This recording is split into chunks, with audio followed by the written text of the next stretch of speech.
एक छोटे से गांव में एक किंवदंती प्रचलित है जो कि उसी के पास के जंगल में छुपा हुआ मिरर के बारे में बताती है।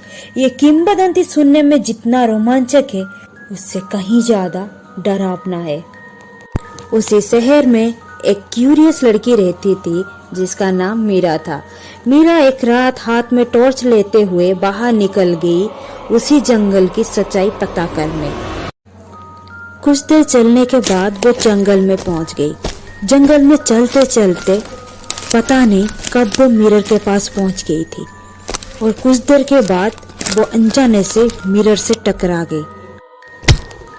मिरर को देख वो पहले चौंक गई और उसके अंदर झांकने लगी। जैसे ही वो मिरर के अंदर झांकने लगी उसकी परछाई मुड़ गई और विकृत हो गई। मिरर में उसकी आकृति बिल्कुल उसकी तरह थी, लेकिन उसकी आंखें बिल्कुल साफ थी और वो एक क्रीपी स्माइल दे रही थी।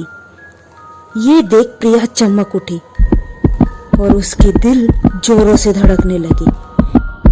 ये देख उसकी प्रतिबिंब और भी जोर से हंसने लगी, मानो जैसे वो मिरर से बाहर बढ़ रही हो।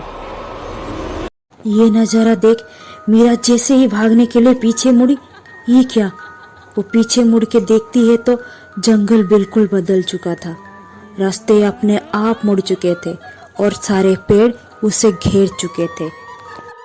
जंगल का ये नजारा देख मीरा और भी डर गई और अपने आप को कोसने लगी और कोई रास्ता ना देख वो वापस पीछे मिरर की तरफ मुड़ी। लेकिन जैसे ही वो पीछे मुड़ी उसकी परछाई ठीक उसके पीछे खड़ी थी। वो अब मिरर से बाहर आ चुकी थी और बहुत क्रीपी तरीके से उसका नाम लेते हुए फुसफुसा रही थी। आखिरी चीज जो कि मीरा को महसूस हुई वो थी एक ठंडी हाथ जो कि उसके कंधे पकड़ते हुए उसकी तरफ खींच रही थी। और उसके बाद मीरा उसी रात की काले अंधेरे में कहीं गायब हो गई। उसकी अगली सुबह लोगों ने मीरा को ढूंढते हुए जंगल जा पहुंचे। लोगों ने देखा कि मिरर टूटी हुई है और मीरा भी कहीं नहीं है। लेकिन आज भी शाम ढलने के बाद जो भी इंसान उस जंगल के पास वाले रास्ते से जाता है उसे आज भी मीरा की वो चीखें सुनाई देती है।